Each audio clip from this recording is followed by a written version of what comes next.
Son ya las 12:36 tiempo el centro de México. Yo no sé si en el corte estuvo más interesante el asunto o ahorita lo que vas a comentar, Carlos. Bienvenido, me da mucho gusto saludarte, gracias por estar aquí como todos los viernes. Hermano, te agradezco muchísimo la invitación a todo tu auditorio, muchas gracias nuevamente. Pues vivimos en un país democrático, en términos reales, ¿no? Criticado con sus fallas seguramente, con sus vicios. Claro. Pero, bueno, una democracia que incluso permite que pues Andrés Manuel López Obrador llegue a la presidencia con un respaldo tremendo, ¿no? Completamente. Fíjate que aquí, ¿por qué traigo el tema del día de hoy? Estamos a días de la revocación de mandato. No vamos a entrar a hablar de la revocación de mandato por la lógica electoral. Ajá. Pero sí es interesante reflexionar sobre este concepto que es la democracia en México. El día de hoy Alejandro Moreno del Financiero escribió un artículo muy interesante donde hace una revisión de 3 índices que vienen siendo índices donde buscan medir la calidad de la democracia del país. ¿Cuáles son esos índices? Por eso mi curiosidad para traer el tema.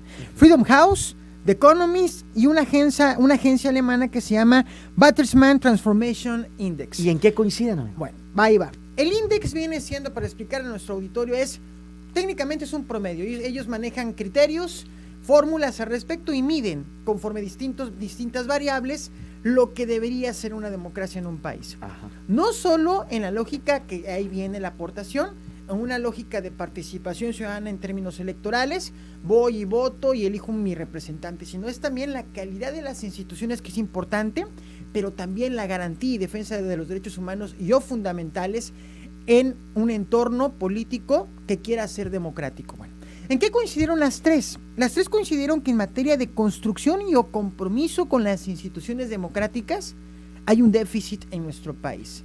¿Qué es esto? Por ejemplo, exacto, aquí tenemos ¿qué es indicadores, aquí vamos a 2 grandes indicadores, o inclusive 3. El tema de derecho en materia de libertad de prensa, libertad de expresión, aquí lo platicamos hace unas semanas, que los periodistas tengan posibilidades, garantías mínimas de calidad para poder ejercer su profesión dentro del entorno. Sí. Segundo, el tema de impartición de justicia. Aquí tenemos en nuestro país que los índices de impunidad que tiene nuestro país es impresionante. Solamente el 1% de los delitos llegan al Ministerio Público. Claro. Y de ese 1%, un porcentaje mínimo llega a una sentencia. Y si viéramos las vulneraciones en materia de derechos fundamentales, es impresionante en materia de debido proceso legal, acceso a garantía, acceso lo que es garantías judiciales, acceso a la justicia, en fin. Toda una situación donde las instituciones dan más que desear y deber a una ciudadanía. Pero vámonos a un tercer elemento, y creo que es uno de los más importantes, el tema de las condiciones asimétricas que hay en el país, o sea, la falta de movilidad social en un entorno donde las oportunidades no son para todos. Ese componente también es muy importante en una sociedad que aspira a ser democrática. Y los gobiernos, junto con todo lo que implica el aparato institucional, tienen que generar esas mínimas condiciones para que haya empresa, para que haya empleo, para que haya oportunidades. Entiendo que hay grandes pendientes, pero a ver, vivimos en una sociedad democrática. ¿Cuál es el diagnóstico final de esos índices? Y podrán de aquí decirme los detractores, no, que es muy tecnócrata, que vaya, ¿quién realizó estos estudios? Bueno, sí es cierto, son estudios técnicos, son estudios hechos desde la ciencia política, desde la estadística aplicada en ciencias sociales. No hay que demeritarlos, me parece que hay que observarlos para generar áreas de oportunidad. Pero que también desde el Vox Populi pueden notarse, a ¿no? ver, Cuéntanos. el punto aquí es que en el diagnóstico general de estas tres, la democracia en México ha venido bajando en calidad por falta de un mantenimiento a las instituciones para que generen paz, seguridad y defensa y garantía de los derechos humanos a la población. Ahora bien, el Financiero hace unas semanas publicó una encuesta, eso ya no es un índice, quede claro, es una encuesta donde se le preguntó a la gente si México es una democracia.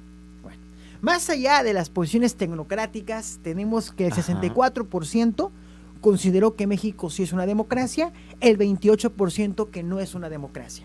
Y vamos a preguntar, bueno, para esta gente que se le preguntó, que tienen todo el derecho de participar en ese tipo de encuestas, no es un sondeo, ¿qué es para ellos una democracia? Porque lo que es una realidad es que, a ver, lo primero que les compartí son estudios desde la ciencia política, la ciencia social, para medir la calidad. Pero otra cosa es lo que la opinión pública te está diciendo, el Vox Populi, como bien me decías, mi estimado Javier. Y bueno, la gente en su percepción en México considera...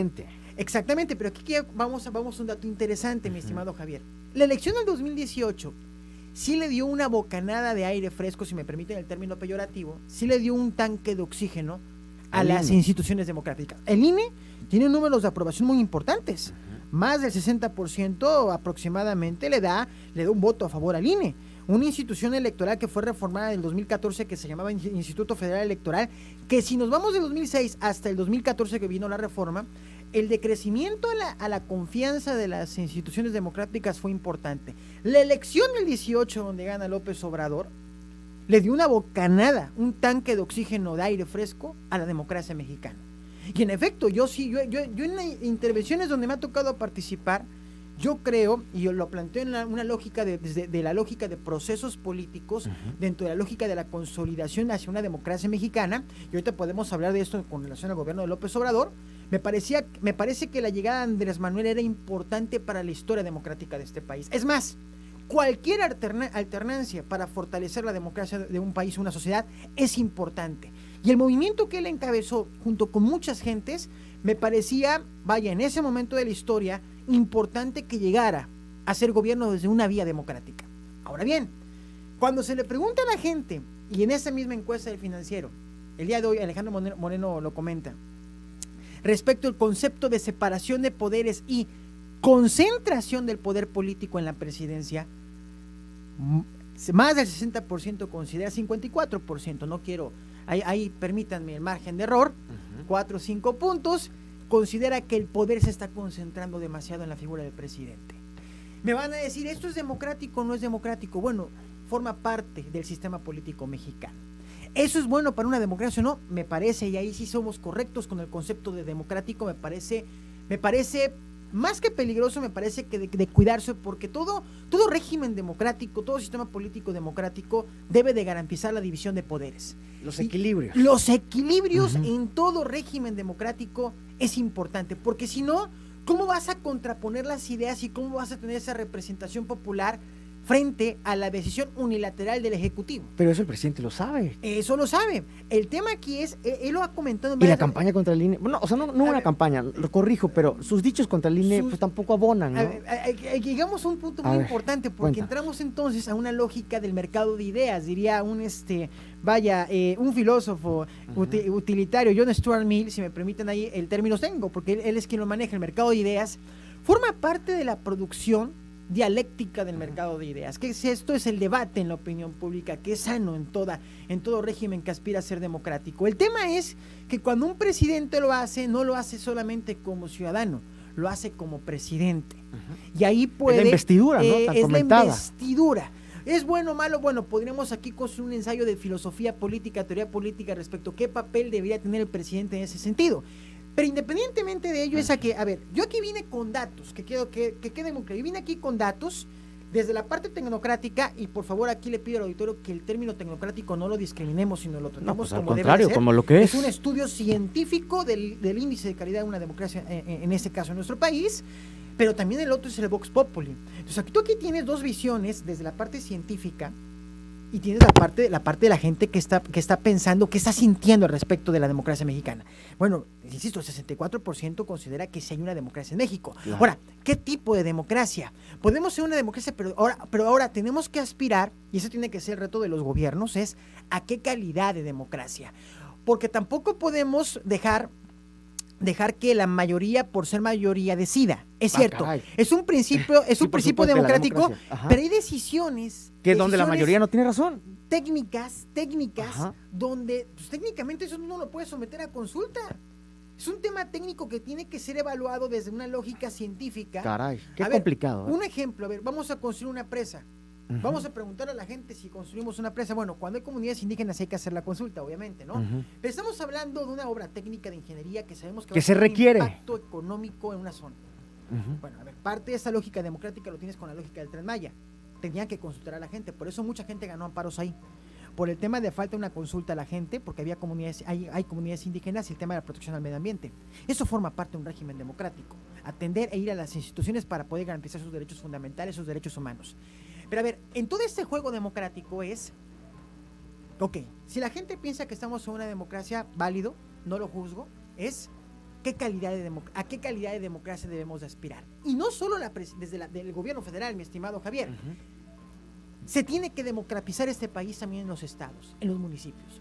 porque parece ser que el régimen autoritario que dejamos de los años 90 para atrás Por ahí está escondido, ¿no? Por ahí está operando. Está Querido operando Carlos. en los estados y en los municipios. Y eso sí hay que comentarlo. ¿Y dónde te das cuenta, mi estimado Javier? Y que se lo comento a la gente. ¿Dónde te das ¿En cuenta? qué municipio? Dinos tú de una vez. En dos variables importantes. ¿Cómo están manejando el presupuesto en las Sí, obras hombre. públicas? Sí, caray. Los municipios son pequeños feudos. Hay que decirlo. Hay que decirlo con todas sus letras. Son feudos que operan. Pero no los meten Aún en cintura, Carlos. como tú lo regímenes sabes. autoritarios. Y el Congreso del Estado, los congresos estatales, que deberían de ser el primer eslabón de rendición de cuentas, los representantes de la gente, deberían de juzgar y revisar las cuentas públicas y no aprobarlas simplemente como un trámite burocrático como lo han venido O haciendo. por compromisos políticos. Porque entonces la lógica de la división de poderes deja de existir. El equilibrio que hablábamos. Entonces, ¿para qué tengo un gobierno eminentemente democrático y para qué tengo una constitución política? Vaya, la constitución soberana de los estados, ese concepto de soberanía, que también creo que es mal utilizado, pero bueno. Entonces, Falta mucho por legislar. me parece, más que legislar, es a nivel subnacional. Ahí viene el gran reto de la democratización de este país. Y viene la segunda fase, la segunda etapa, donde desde la ciudadanía tenemos que poner la agenda, marcar la agenda, y si es necesario, tomar las instancias judiciales o institucionales para hacer la diferencia. Tengo que hacer la pausa, querido amigo. Claro. Me regreso con Carlos Ramón Campos Chávez para rematar Vamos lo que a está rematar. pasando en la democracia de nuestro país. Regresamos, son las 12 con 48. Estamos en todas partes.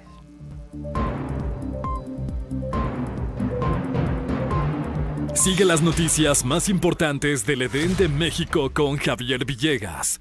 Regresamos.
Escucha de lunes a viernes a Javier Villegas en todas partes.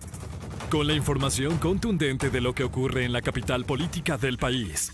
Con un estilo ágil y dinámico que informamos del acontecimiento local, nacional e internacional. Oiga, gracias por estar con nosotros en este espacio de información.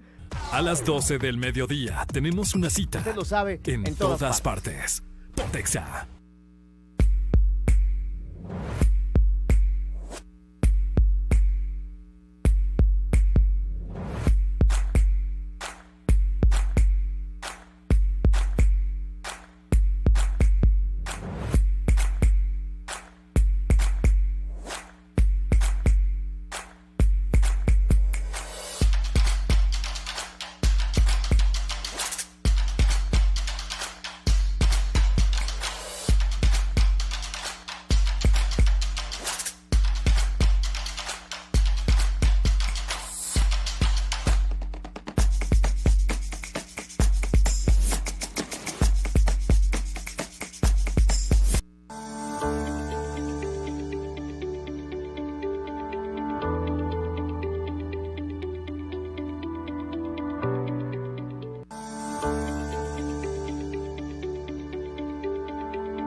sonido se ha vuelto a escuchar.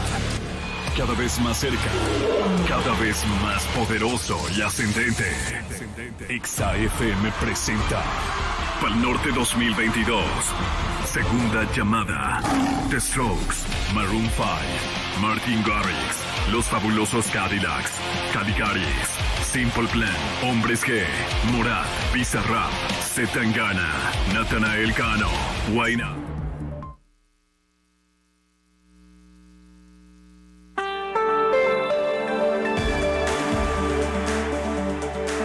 Son ya las 12:52 y bueno, antes de despedirnos, porque bueno, nos teníamos que ir a la pausa.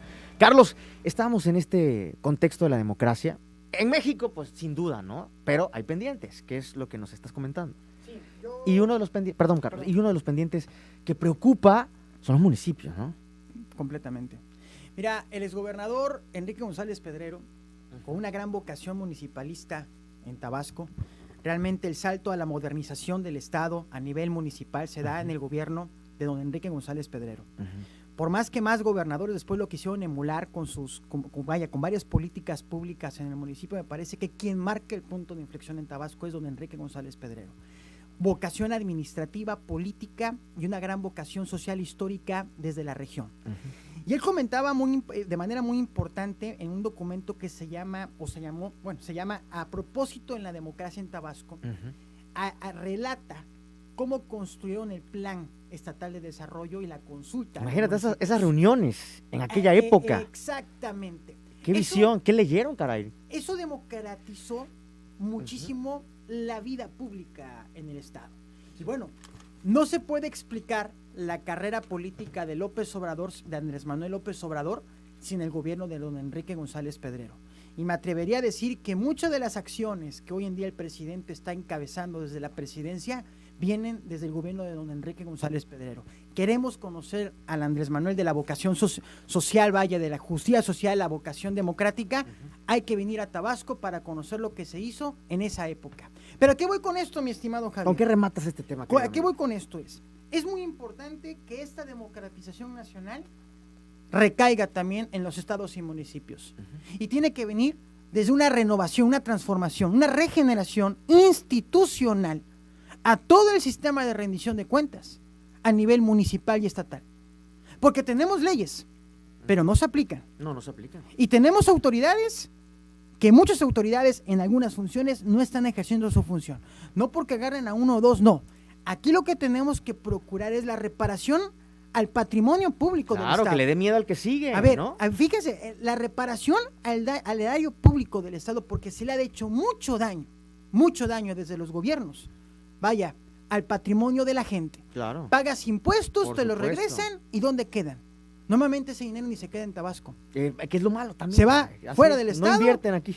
Y a muchos otros lugares. Entonces, ahí tiene que venir una transformación y trascender, que la democracia trascienda del voto a mejores instituciones. Que así sea entonces, querido amigo, gracias por el comentario. En redes sociales, ¿cómo te encontramos? Carlos Ramón Campos Chávez, todas las redes sociales, y Carlos Campos CH, Twitter. Muchas gracias, mi estimado Javier. Querido amigo, al contrario, a ti por compartirnos estos temas que seguramente al público también le gustan mucho. Son ya las 12:55, tiempo del Centro de México. Oiga, permítame recordarle que te recordamos, perdón. Te recordamos que el festival más ascendente está por llegar. Tecate Pal Norte 2022 en el Parque Fundidora, este próximo 1 y 2 de abril, ya casi, en la Sultana del Norte. Ahí estará Maroon 5, Martin Garrix, Los Fabulosos Cadillacs, Hombres G, entre decenas de artistas más, y en todos los escenarios impresionantes. Tecate Pal Norte 2022. Todos los detalles en Pal Norte Radio, sábados y domingos, 6 de la tarde, cortesía de Viva Aerobús. Ponte Pal Norte, ponte Exa. Ya son exactamente las 12:56, tiempo del Centro de México. En las noticias nacionales, la Fiscalía General de Justicia de la Ciudad de México informó que Sandra Cuevas podrá retomar su cargo como alcaldesa de Cuauhtémoc.